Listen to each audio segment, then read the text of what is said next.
G'day guys and gal. There are a lot of big ass wars in Warhammer 40k. I mean, it's literally in the title. The Men of Iron Uprising, the Horus Heresy, all 13 Black Crusades put together, and the legendary Damocles Crusade. No, I'm just kidding about that last one, it was against the Tau. However, you could combine every war that's ever been fought for the past 30 millenniums, then times it by 100, and you would still be a metric shitload off the scale and devastation of the War of Heaven. A war that was fought by invincible armies led by literal gods, where time and space itself was weaponized, and the Emperor would have been seen as a frontline soldier had he been around then. A war that was so violent and hateful that it caused chaos to be a thing. You get the point. It was a huge war that shaped the galaxy as we know it. But as it was dozens of millions of years ago, not many people seem to actually know much about it. It also doesn't help that there was another conflict called the War in Heaven that occurred soon after it, which was completely different, and it just kind of makes the whole affair a bit confusing. Before we get started, you guys thought you'd never see me do another raid out on this channel, and you are right. Timmy, come here. What? Start raiding. Oh, okay.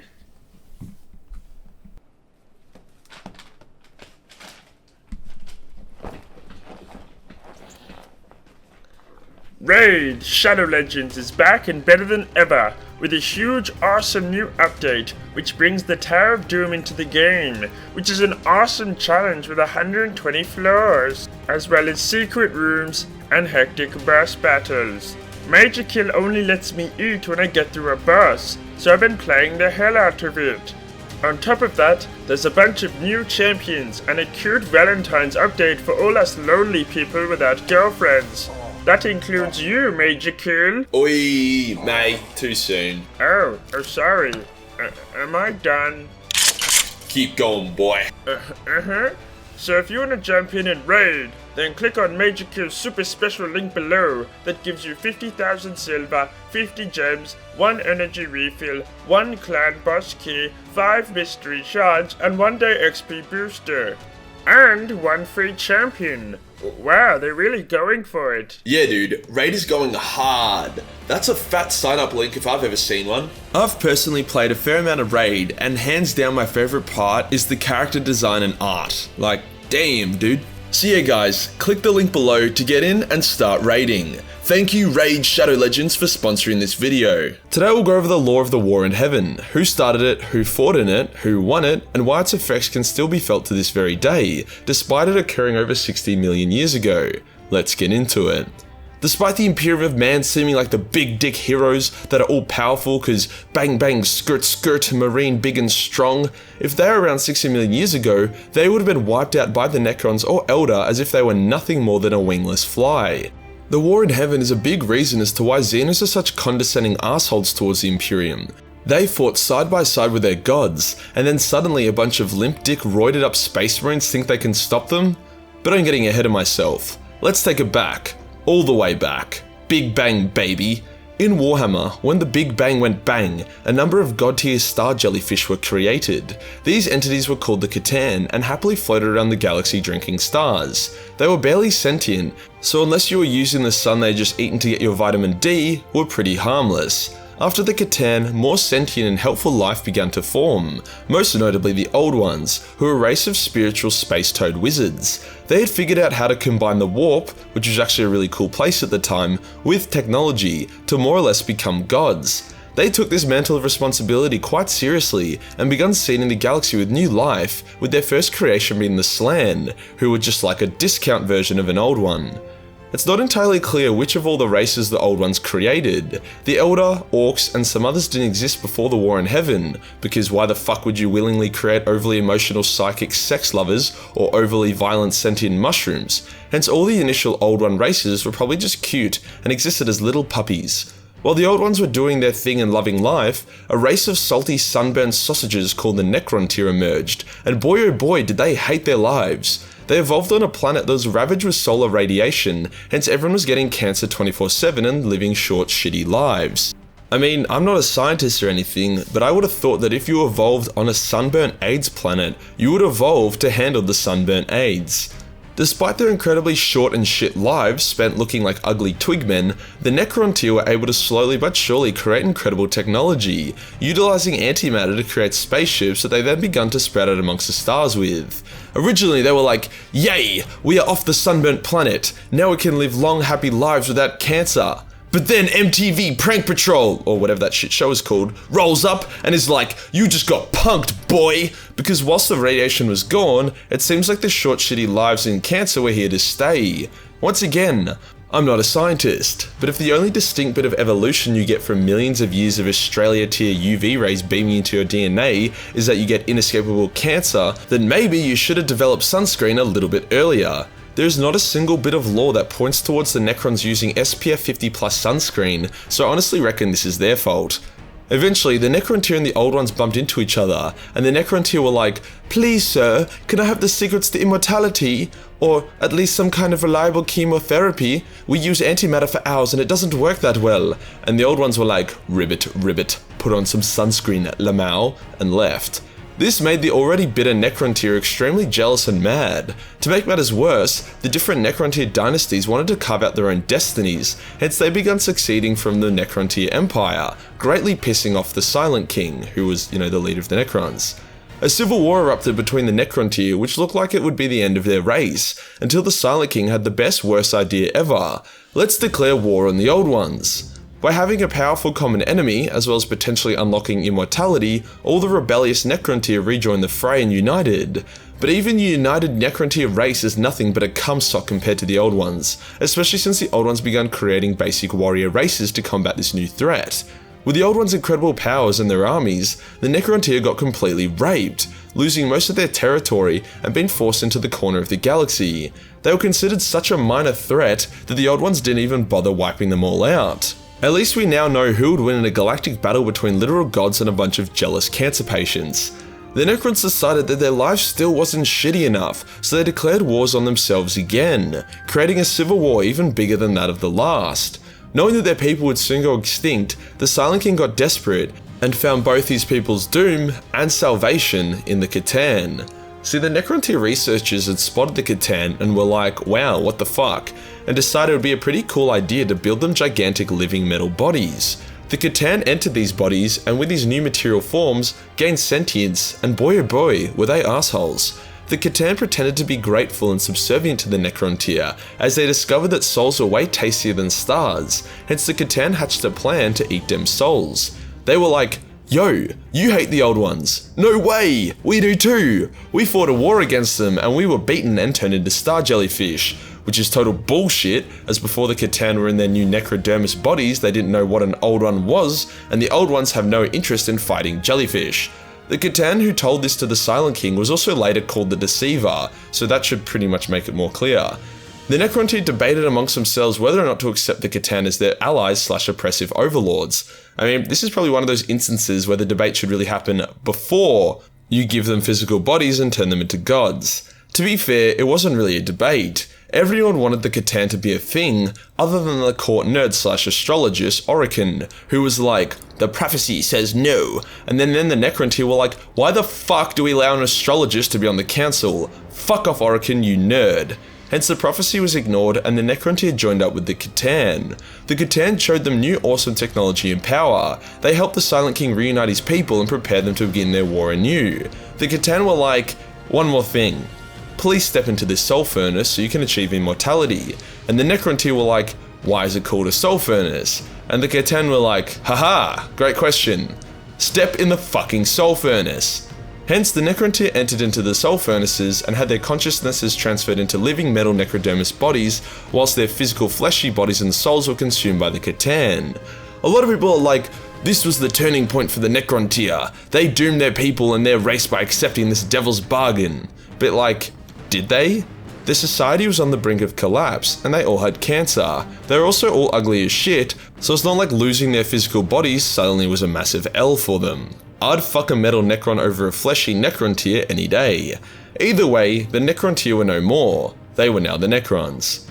Armed with new technology, powerful bodies, and the Catan, the Necrons attacked the Old Ones in full force, reigniting the deadliest conflict that had ever existed.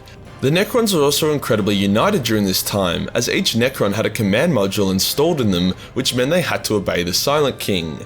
He was literally the only Necron who had true free will, which is a bit of a surprise. Like, surely the Catan would have made it so that the command module was given to them, not the Silent King, but I guess they were just that arrogant that they didn't think they needed it.